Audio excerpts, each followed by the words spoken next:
저희가 사무엘상에 근 한 달 만에 지금 하는 거라서 먼저 저번 주 마태복음 설교를 짧게 얘기하자면 세리 마태 이야기였습니다.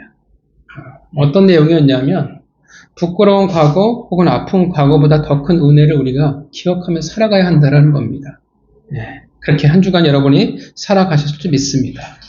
자, 그 이전의 스토리를 우리가 짧게 한 달이니까 아마 많이 희미해졌을 것 같으니까 그 이전의 스토리를 잠깐 이야기하자면 어떤 상황이었냐면 여러분 잘 기억하시겠지만 다윗이 사울을 피해서 블레셋 아기스 왕에게로 도망을 갔습니다. 거기서 시글락이라는 최남단에 있는 작은 성읍에 정착해서 살아가게 되었습니다. 타국에서 성공하기 위해 다윗은 최선을 다하죠. 먼저 근방에 있는 아말렉 족속을 쳐서 안전과 부를 쌓아나가기 시작합니다. 그리고 전리품을 왕인 아기스에게 바침으로 든든한 뒷배경을 만들어 나갑니다. 그렇게 잘 나가던 중에 예상치 못한 위기에 빠지게 되죠.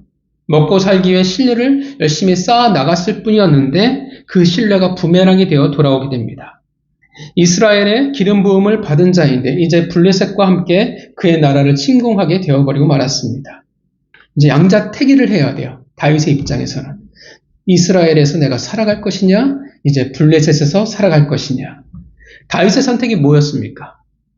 기억하시지만 블레셋이었습니다. 그가 가진 전 병력을 이끌고 아기스의 군대와 합류하지만 또 예상치 못한 일이 벌어집니다. 하나님의 보이지 않는 손이 간섭합니다. 극적으로 블레셋의 군대와 합류하지 않고 이제 다시금 그의 집으로 아침 일찍 길에 나서게 됩니다. 그리고 이제 오늘 본문의 시작이에요. 아마 머릿속에 지나간 것들이 그림처럼 여러분 가운데 지나갔을 거라 생각을 합니다. 자, 1절을 보면 그들은 사흘 만에 시글락에 이르게 되었다라고 말하고 있습니다. 아벡에서 3일 만에 시글락에 이르렀다라는 것은 무엇을 말해주냐면 엄청난 강행군을 했다라는 뜻이 됩니다. 아벡에서 시글락까지 직선거리가 90km예요. 하루에 30km를 걸으면 사실 무리는 아니에요. 보통 군인들이 하루에 40km 행군을 하니까요. 그런데 직선거리일 뿐이에요.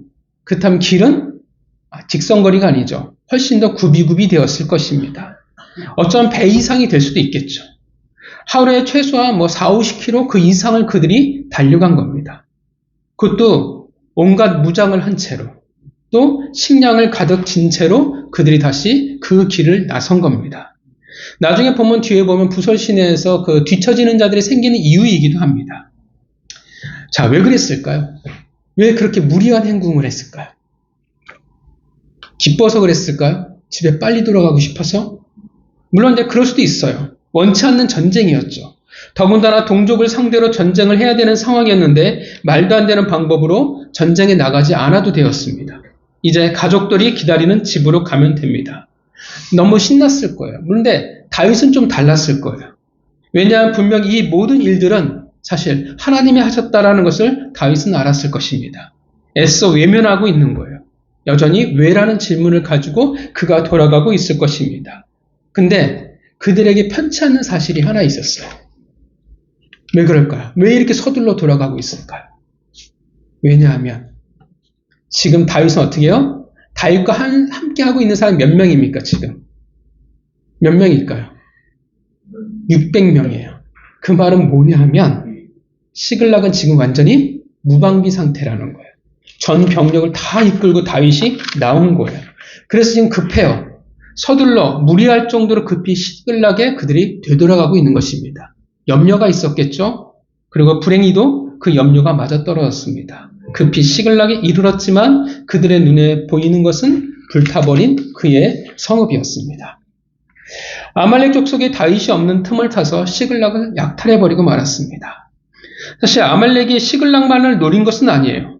블레셋의 군대가 대거 이스라엘 전쟁에 소집되어지자 그 빈틈을 노립니다. 14절을 보면 그렛 사람의 남방. 여기서 그렛은 어디냐면 지중해 그리스 남쪽에 크레타 섬이라고 있습니다.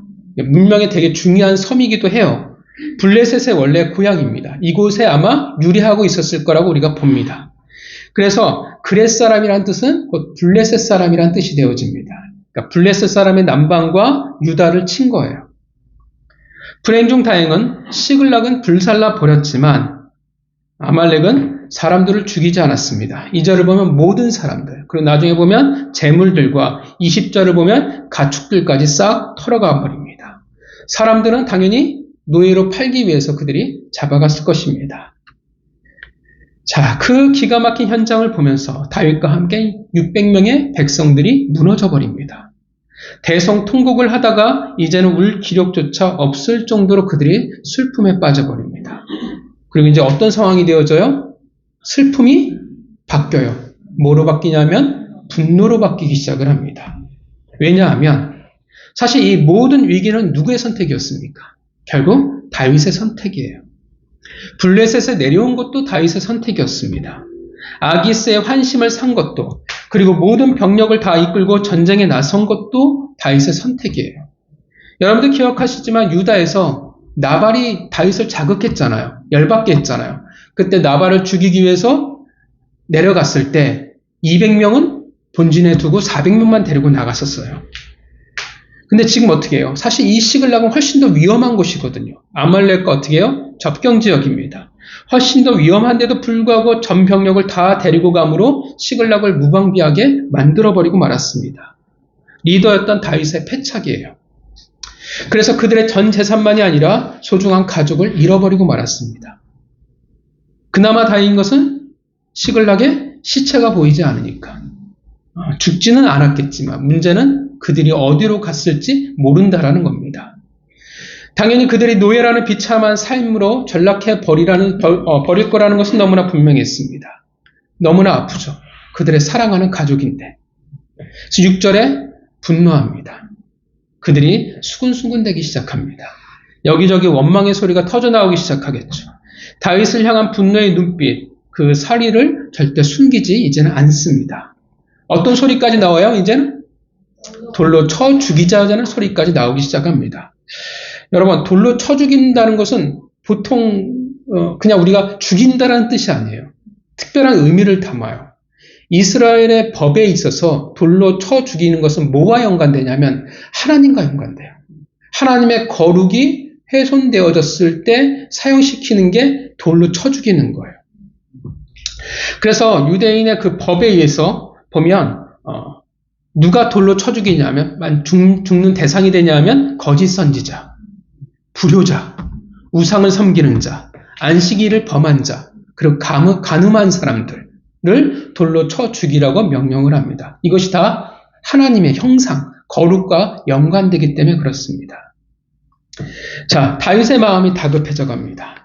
여기에서 다급은 성경에서 언제 또 사용되어졌냐면 창세기에서 야곱이 집으로 가나안 땅으로 돌아올 때 어떤 일을 겪게 되냐, 어떤 소식을 듣게 되냐면 에서가 군대를 이끌고 자신을 맞이하러 온다라는 소식을 듣게 됩니다. 야곱의 입장에서 미치는 거죠. 그죠? 갈 곳이 없는데 그나마 삼촌 라반의 추격을 간신히 뿌리쳤는데 어떻게 해요? 더 큰 위기가 닥쳐오고 있는 거예요. 그런데 에서는 어떻게 해요? 야곱의 입장에서는 죽어도 이길 수 없는 사람이에요. 산 넘어 산이었습니다. 그러니까 똑같은 거예요. 어떤 상태냐면 도저히 어떻게 할 수가 없다라는 거예요. 절망입니다. 답이 안 나와요.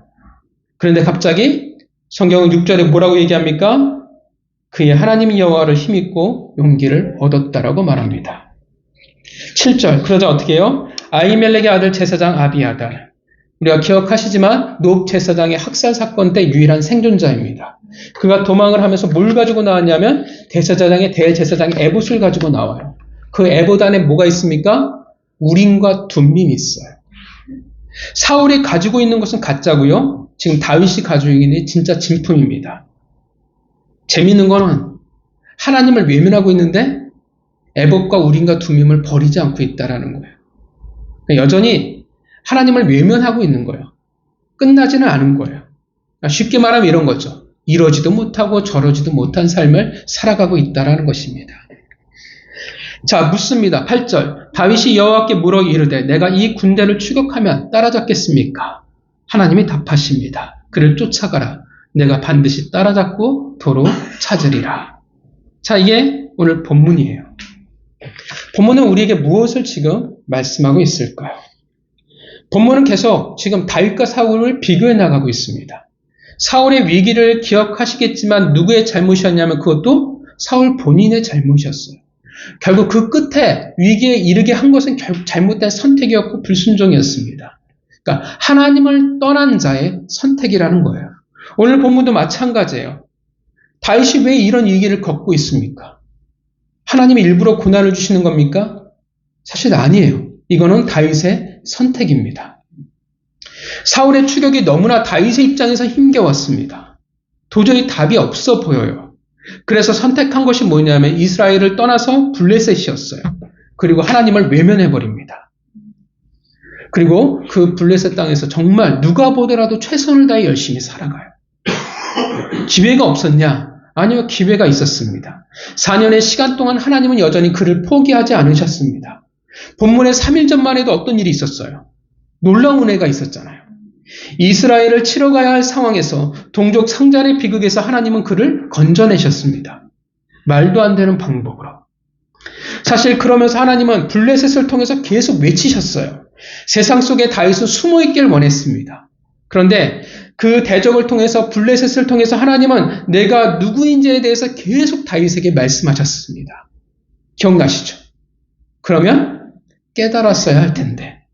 그러면 어떻게 해요?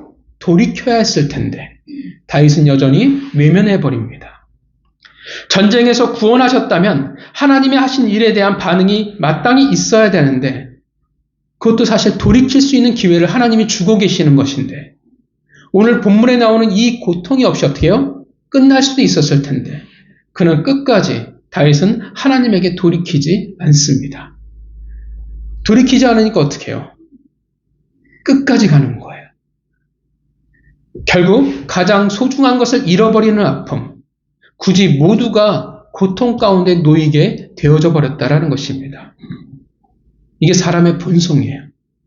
사람은 끝까지 갑니다. 그게 하나님을 향한 우리의 죄성이에요. 우리의 자존심입니다. 누가 와서 이야기를 하면 싫어요. 듣기가 싫어요. 나를 건드렸다라고 생각합니다.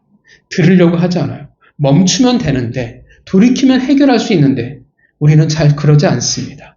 사울이나 다윗이나 우리나 다 같습니다. 그 결과가 어떻게 돼요? 다윗은 모든 것을 다 잃어버리고 말았습니다. 불안한 마음으로 최선을 다해 달렸지만 불타고 있는 시글락을 봤을 때 다윗의 심정이 어땠을까요? 시글락은 다윗의 전부였습니다. 그가 사랑하는 사람들이 있는 곳이었고 안전한 공간이었고 먹고 사는 문제를 해결할 수 있는 곳이었습니다. 진짜 그의 기업이에요. 블레셋이라는 세상에서 최선을 열심을 다하며 살아갔던 그곳이었습니다. 그가 원하는 그렇게 힘들었던 먹고 사는 문제 그리고 안전한 곳 블레셋 시글락 그 세상에서 세상은 다윗의 모든 삶이 있던 곳이었습니다. 여러분 다윗이 600명 전부를 데리고 전쟁에 나갔다라는 것은 우리에게 무엇을 말해주는 것일까요? 어떤 의미가 되어질까요? 600명 모두 다 데리고 나갔어요. 어떤 의미가 되어질까요? 여기가 올인이에요. 여기가 내 삶의 터전이라는 거예요. 반드시 어떻게 해요? 내가 지켜야 하는 곳이에요. 어느 정도 지켜야 되냐면 이곳을 무방비로 냅둘 만큼 아말렉이라는 대적이 있음에도 불구하고 내버려 둘 만큼 이곳은 반드시 내가 지켜야 할 곳이 되어버리고 말았습니다. 가진 병력을 모두 데리고 가서 아기스의 마음에 들게 하는 것도 필요했고 그만큼 내가 진심이라는 것도 보여줘야 되는 것이고 그만큼 내가 최선을 다해 블레셋에서 내가 살아가겠노라는 다윗의 의지입니다. 이제 끝난 거예요. 뭐가 끝나냐면 다시는 이스라엘에 돌아갈 수 없다라는 거예요. 모든 미련을 버린 채 이곳에서 새로운 삶을 나는 살아가겠다라는 것입니다. 이스라엘의 왕이라는 그 기름 부음을 포기할지언정 이곳에서의 삶을 시글락에서의 삶을 나는 결코 놓지 않겠다라고 말하는 것입니다. 모든 삶이 다윗의 모든 삶이 시글락에 있습니다. 그래서 올인한 거예요. 그래서 하나님은 시글락을 어떻게 해요? 불태워버린 겁니다. 가장 내가 의지하는 것, 내가 가장 붙잡고 싶은 것, 내가 움켜잡고 놓기 싫은 것, 하나님에게 순종하기 싫은 그 마지막 하나를 하나님은 어떻게 해요? 없애버리신 거예요. 우리도 마찬가지예요. 하나님 앞에 고집을 피우고 하나님 이거는 절대 안 됩니다. 하나님 이건 내 상처고요. 하나님 이것만큼은 난 절대 내놓을 수 없습니다. 그러면 어떻게 해요? 하나님은 반드시 그것을 건드리세요. 지혜로운 자는 그것을 내놓는 자예요. 지혜로운 자는 어떻게 해요? 그것을 내려놓고 하나님에게 순종하는 자들입니다. 믿으십니까? 되게 불편한 사실이죠. 그래서 불타버렸어요. 남아있지 않아요. 자신이 애써 만들어왔던 그곳이 모든 것이 다 사라져버리고 말았습니다. 사랑하는 이들도 없어졌어요. 그리고 최선을 다해 모아뒀던 재물도 없어요. 먹고 사는 모든 문제들을 해결해 줄 수 있는 것들이 다 사라져버리고 말았습니다. 하나님을 외면하면서까지 포기하면서까지 이 세상에 살아가는 그의 노력이었습니다. 그리고 열매가 있었잖아요. 근데 그 열매가 수고했던 그 열매가 하루아침에 다 사라져버렸어요. 그 모든 것은 시글락은 다윗에게 있어서 나의 힘이요 나의 근거였는데 하루아침에 다 잿더미가 되어져 버리고 말았습니다. 여기까지는 그래도 다윗이 버텨요.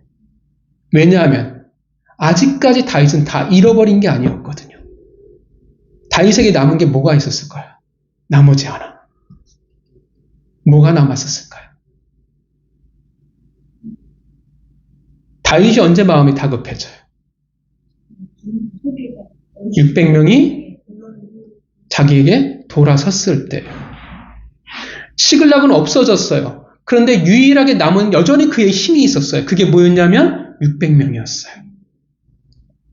그냥 평범한 600명이 아니에요. 이들은 여러분 기억하시지만 나중에 다윗의 왕궁을 지탱하는 용사들입니다. 여러분 아둘람에서 이들이 모였잖아요. 사실 그들은 아무것도 아니었어요. 원통한 자, 억울한 자, 가난한 자들이었어요. 아무것도 없는 자들 다윗이 지켜왔습니다. 오랜 시간 동안 동고동락하며 살아왔던 자들이었습니다. 마지막 남은 다윗의 재산이요, 다윗의 힘이었어요. 그들이 있으면 뭘 기대할 수 있어요? 앞으로 재기할 수 있습니다. 그런데 6절, 그 한 가닥 남은 희망마저도 끊어져 버립니다. 어제까지만 해도 다윗을 따르던 이들이었는데 좀 전만 해도 다윗의 명령에 따라갔던 자들인데 이제 어떻게 바뀌어요? 다윗을 죽이려고 합니다. 여러분, 다윗이 다급해요. 왜 다급할까요? 단지 생명의 문제 때문에? 저들이 나를 죽일 것 같아서? 아니요, 이 다급은 아까 말씀드렸죠. 야곱의 절망입니다. 지금 절망하고 있는 거예요. 단지 눈 앞에 있는 생명이 탁구를 치는 그 왔다 갔다 하는 위기에 절망하고 있는 것이 아니에요. 그 600명마저도 아둘람마저도 다윗에게 등을 돌림으로 무엇을 말해주냐면 다윗의 모든 것이 다 무너져 버린 거예요. 다윗이 어떻게 해요? 그렇게 애써 만들었던 모든 수고가 다 의미를 잃어버린 겁니다. 자신이 열심히 쌓아나갔던 모든 것이 끝나버렸어요. 마지막은 뭐로 끝나요? 배신으로 끝나버립니다. 얼마나 허탈하고 얼마나 그가 절망이었을까요? 여러분, 그 600명을 지키기 위해서 다윗이 얼마나 수고해왔습니까? 그 말 안 듣는 그들을 끌고 오느라 얼마나 많이 고생을 했어요. 그렇게 애썼고 그렇게 돌봐왔는데, 지켜왔는데 믿을 수 없는 상황을, 현실을 맞이합니다. 그리고 다윗이 깨닫는 거예요. 무엇을 깨달을까요?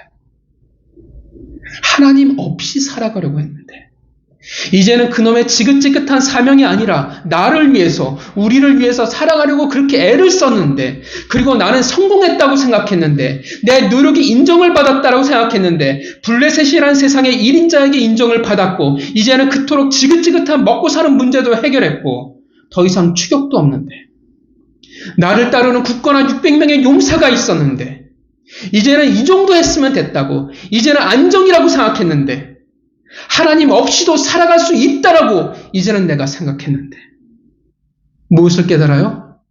아니구나. 사실은 아무것도 나는 없구나. 내 노력과 애씀이, 그 수고의 전부가 아무 의미가 없구나.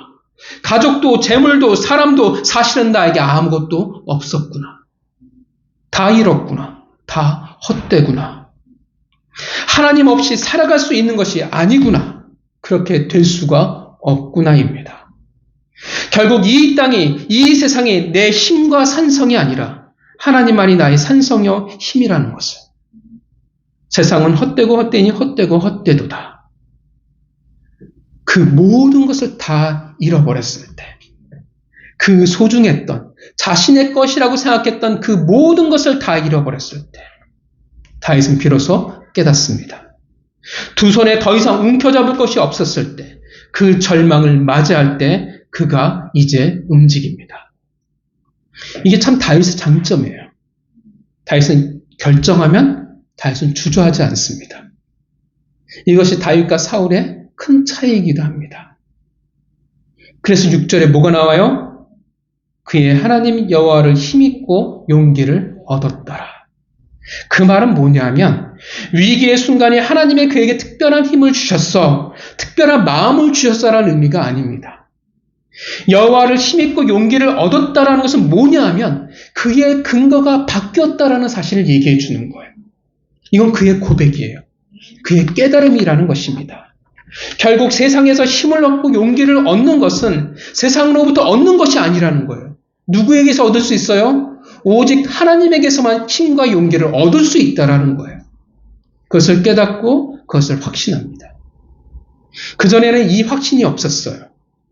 그래서 지금까지 애써왔던 것은 블레셋 결국 세상이었습니다.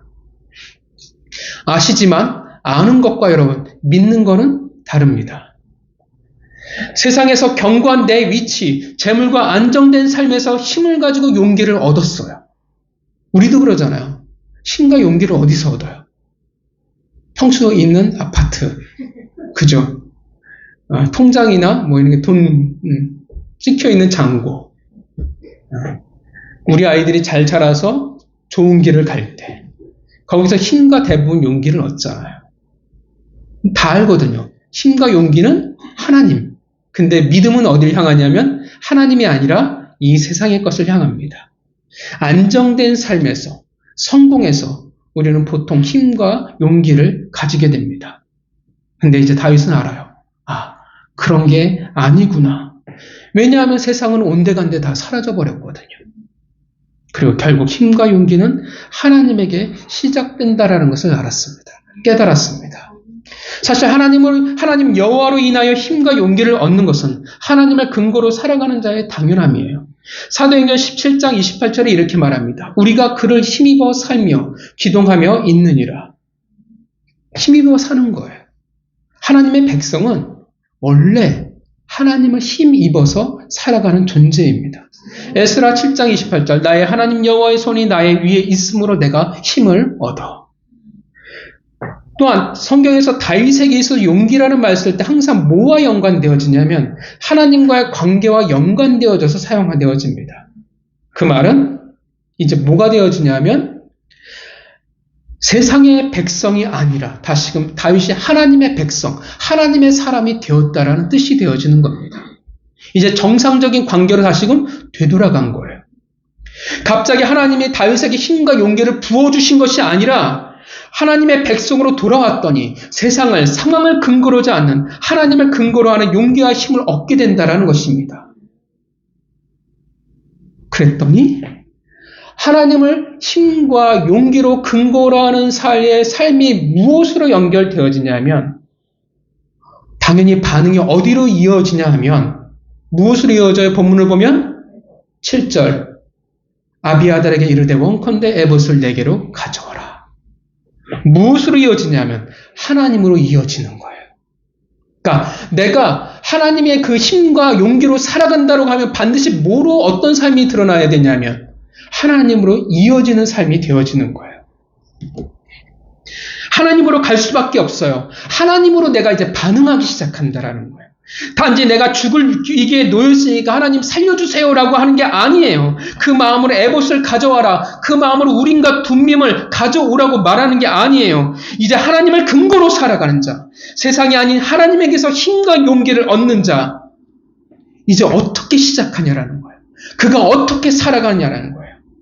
근거가 하나님이라는 마땅히 반응이 뭐가 되어지냐 하면 이제는 하나님으로 시작하는 거예요. 하나님으로 반응하는 거예요. 그래서 하나님에게 묻습니다. 문제 해결에 초점이 있는 게 아니에요, 여러분. 하나님으로 반응한다는 게 중요한 겁니다. 하나님에게 묻는다는 게 중요한 거예요.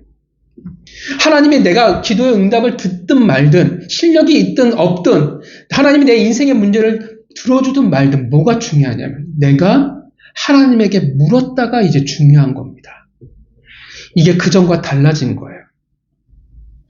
여러분, 단지 문제의 해결이 전부가 아닙니다. 그래서 물어요. 여러분, 8절 이상하지 않습니까? 읽어볼까요? 시작. 다윗이 여호와께 묻자와 이르되 내가 이 군대를 추격하면 따라잡겠나이까? 여러분, 이 질문을 여러분 어떻게 보십니까? 여러분 같으면 이 상황에 뭐라고 하나님께 외치시겠습니까? 어떻게 하시겠어요? 지금 어떻게 해요? 600명이 살기등등하게 있는 상황에서 어떻게 하시겠습니까? 하나님 살려주세요가 먼저 튀어나오지 않겠습니까? 나를 구원해주세요가 먼저 튀어나오지 않겠어요? 하나님 우리 사랑하는 아이들 살려주세요, 우리 가족 살려주세요가 먼저 나오지 않겠어요? 근데 다윗은 뭐라고 얘기해요? 이 군대를 추격하면 따라잡겠나이까? 정상적인 질문이라고 생각하십니까? 하나님 해줘요. 하나님 이렇게 해주셔야 됩니다라고 말하는 게 옳아요. 왜냐하면 너무나 타당하니까. 당장 살려주세요. 당장 해결해주세요라고 묻는 것이 이렇게 말하는 게 맞아요. 근데 다윗은 뭘 하냐면 하나님께 물어요. 쫓을 수 있습니까? 다른 말 하면 쫓을 수 없겠습니까? 타당해요. 지금 가족을 구하고 내가 이 위기 속에 빠져나오는 게 너무나 중요한데 다윗은 이 가족을 내가 따라갈 수 있겠습니까? 없겠습니까? 라고 하나님에게 뜻을 지금 결정을 묻고 있는 거예요. 물론 다윗에게 간절함이 없습니까? 소원이 없습니까? 아니죠. 간절하죠. 소원이 있죠. 근데 여러분, 하나님에게 내가 쫓을 수 있습니까? 라고 할 때 하나님이 그래라고 답하면 되는데 만약에 아니라고 하면 어떡해요? 아니? 안 되는데? 그럼 여러분 어떻게 하시겠습니까? 에라이 다 치워 애부시고 뭐고 간절해요. 다윗도 어떻게 울다가 지쳐서 더 이상 울 수 없을 지경이었습니다. 근데 아니라고 하면 아닌 거예요. 왜냐하면 지금 다윗은 뭘 묻고 있냐면 하나님에게 결정을 묻고 있는 거예요. 내가 이러니까 이렇게 해 주십시오가 아니라 하나님 어떻게 하길 원하십니까? 라고 묻고 있다라는 거예요. 하나님이 냉정하다고 말한 게 아니라 중요한 건 뭐냐면 다윗의 마음이 애타겠죠. 근데 중요한 건 뭐냐면 누가 결정할 것이냐라는 거예요. 주권이 누구에게 있냐라는 겁니다. 내가 결정하는 것이 아니라 이제 다윗이 바뀐 거예요. 내가 결정하는 것이 아니라 하나님께서 결정하시는 겁니다. 그리고 나는 순종할 뿐입니다 라고 말하는 겁니다. 왜냐하면 내가 결정했을 때, 내가 주권을 가지고 있었을 때, 인생의 그 중요한 순간에 하나님으로 시작하지 않았을 때 다윗이 실패를 경험했거든요. 세상이 나의 힘과 용기가 되어져 버렸던 시간이었거든요. 이제 다윗은 어디에서 힘과 용기가 오는지를 압니다. 그것을 믿어요. 그래서 반응하고 묻는 거예요. 내 인생의 문제를 해결해 줄 신이 아니라 내 인생을 인도하실 그 분에게 어떻게 해요? 인생을 맡기는 겁니다. 이게 사울과 중요한 차이가 되어집니다. 이제 믿어요. 믿으니까 다윗이 고백할 수 있게 되어지는 겁니다. 시편의 아름다운 시가 있지 않습니까? 하나님은 나의 목자시니 내게 부족함이 없으리로다. 그가 나를 푸른 초정에 어때요? 인도하실 거예요. 진짜? 어떻게 믿는데? 우리의 삶을 보면 진짜 푸른 초장으로 인도하고 계시는 건가? 비록 그 답이 내 인생에 원하는 답이 아닐지라도 하나님의 말씀하신 그 명령이 당장 내게 도움이 안 될지라도 맡기겠다라는 것입니다. 나는 하나님에게 맡기고 나는 하나님에게 순종하겠습니다. 믿으니까 또 뭔가 있겠지. 믿으니까 하나님이 나를 선한 길로 인도하시겠지. 그렇게 믿고 그 다음 발걸음을 맡기는 것입니다. 그래서 여러분 8절을 보면 되묻지 않아요. 여러분, 잘 생각해 보세요. 여러분이 다윗이라고 하면 하나님이 이렇게 말씀하셨어요. 그럼 어떡할까요? 충분하십니까? 저는 이 대답 들으면 돌아버릴 것 같아요. 공감하시죠? 다윗의 마음에 공감이 가십니까? 어떤 상황인지? 여러분, 8절에 하나님이 말씀하신 것이 마음에 드십니까? 손들까 말까? 이게 마음에 들면 여러분 대단한 믿음이에요. 사실 저는 마음에 안 들거든요. 이 하나님의 대답이 전 마음에 안 들어요. 중요한 게 빠졌어요. 왜 뭐가 빠졌을까? 그쵸. 어디로 가야 되는데, 언제 구원할 수 있는데, 때와 장소를 말씀해 주셔야죠. 그죠? 얘기를 안 해요. 얼마나 마음이 지금 다급합니까? 얼마나 마음이 힘들어요. 그럼 어떻게 하나님이 저기 가면 만날 수 있어. 시간도 촉박하잖아요. 그런데 하나님의 답은 구원할 거야 라고 하고 끝이에요. 그냥 막막한 대답이에요. 마치 이런 것 같아요. 우리가 그랬잖아요. 인생이 막 힘들어요. 그때 제가 여러분 성도들한테 괜찮아요. 버티세요. 하나님이 하실 겁니다. 걱정은 다 괜찮아질 거예요. 잘 될 겁니다. 라고 하면 어떻게 해요? 답답하잖아요. 그죠? 우리가 하나님께 기도해도 어때요?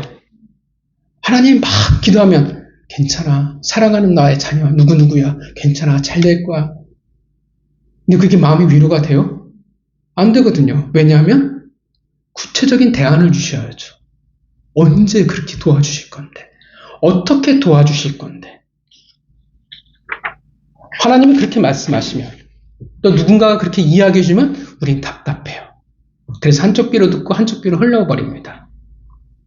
그냥 이러죠. 그래, 하시긴 하시겠지. 언젠간 하시겠지. 근데 마음은 기쁘지 않아요. 언제 어떻게 할 건데? 우리가 원하는 건 항상 구체적인 거예요. 명확해야 합니다. 정확히 어느 지점으로 가서 언제 구할 수 있는지를 말씀해 주셔야 맞지 않겠습니까? 아까 여러분들의 믿음이 좋으셔서 하나님의 그 말씀이 여러분들에 대해 마음에 맞으신 거였죠? 그죠? 저만 믿음이 없는 거죠.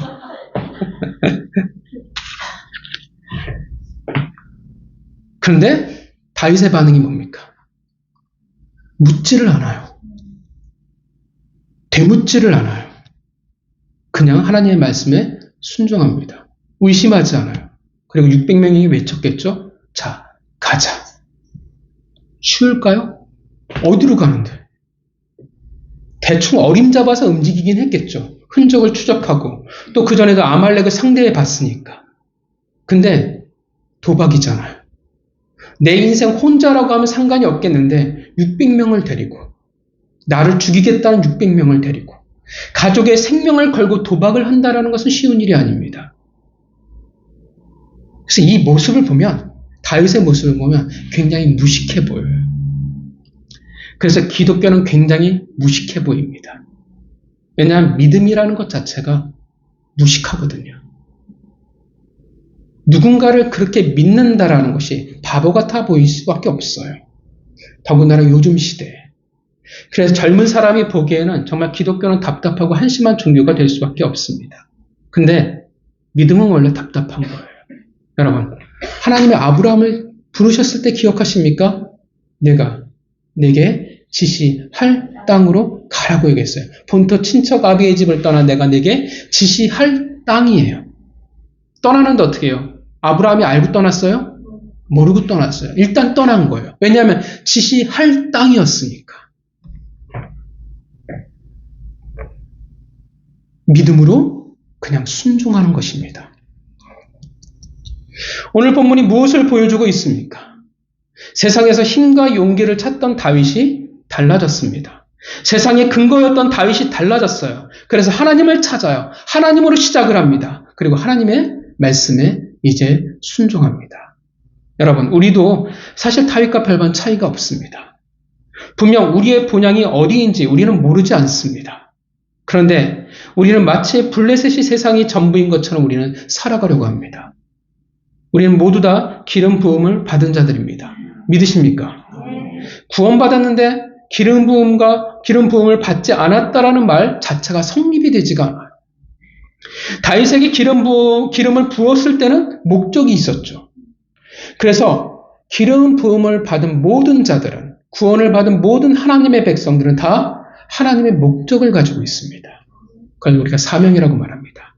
그런데 막상 우리는 어떻게 살아가냐 하면 그 목적을 잃어버린 채 마냥 이 세상이 전부인 것처럼, 이 시글락이 전부인 것처럼 우리는 살아갑니다. 돌아갈 나라가 있다는 것 사실은 알지만, 언젠가 우리는 반드시 하나님 앞에 서 있어야 한다는 사실을 알지만 마치 머나먼 이야기처럼 우리는 생각할 뿐입니다. 그래서 블레셋에서, 세상에서, 시글락에서 우리는 최선을 다해 살아갑니다. 하나님이 기회를 주셔도 우리는 그 기회를 외면해 버립니다. 마치 이 세상이 영원할 것처럼 생각을 해요. 그래서 우리의 모든 것을 다 바쳐 살아가려고 합니다. 그래서 잘 살아요. 차라리 하나님을 안 믿었더니, 교회를 안 나왔더니, 빠졌더니 다리가 부러졌더라. 이러면 편할 텐데. 안 그러거든요. 애를 교회 안 보내고 학원에 보냈더니 좋은 대학에 갔더라. 결론이 이렇게 나거든요. 이게 환장하는 거예요. 다윗도 4년을 안전하게 살아갔어요. 잘 살았어요.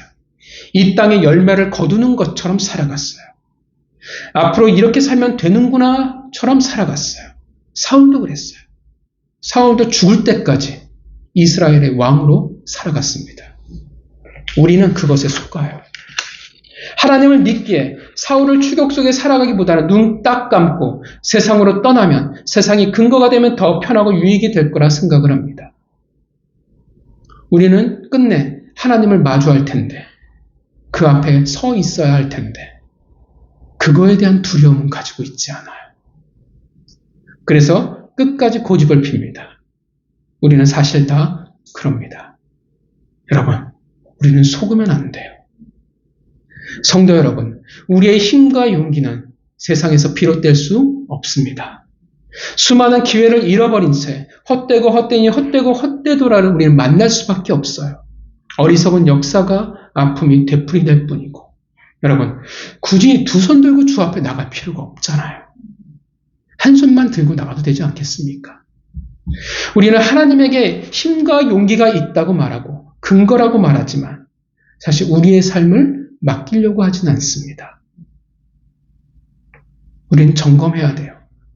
내가 무엇으로 반응하고 시작하고 있는지를. 굳이 하나님으로 시작하지 않는 모습, 다윗처럼 하나님의 결정에 순종하지 않는다면 우리는 돌이켜야 합니다. 하나님의 기회를 붙잡아야 됩니다. 시글락이라는 내 약점, 내 소중함을 내려놓을 수 있어야 합니다. 성도 여러분, 여러분의 힘과 용기는 어디에서부터입니까? 어디에서 이 세상을 살아갈 힘과 용기를 얻으십니까? 하나님이십니까? 세상의 성공과 명예와 부입니까? 본문이 뭘 말해요? 세상의 근거라면 우리의 수고는, 우리의 소중함은 불타버린 시글락과 같을 뿐이라는 거예요. 대적인 사단은 아말렉처럼 우리의 약점을 집요하게 파고들 뿐입니다. 믿는 자에게, 우리에게 오직 하나님만이 힘과 용기라는 것을 믿으십니까? 그렇다면 이제 삶으로 이어져야 돼요. 어떻게 이어져야 돼요? 우리는 하나님으로 시작되어져야 되고, 그리고 그 결정에, 그 말씀에 우리는 순종해야 합니다. 하나님에게 묻지도 않는 자가, 하나님으로 시작하지도 않는 자가 순종하지도 않는데 무슨 하나님의 힘과 용기라고 말할 수 있겠습니까? 어찌 삶의 근거라고 말할 수 있겠어요? 그의 예배와 그의 기도와 그의 그리스도인의 삶을 무슨 의미가 있겠습니까? 하나님으로 용기와 힘을 얻은 자들은 결국 하나님으로 시작하는 자들, 그리고 그 하나님의 말씀에 순종하는 자들이라는 사실을 여러분 기억하시기를 바랍니다.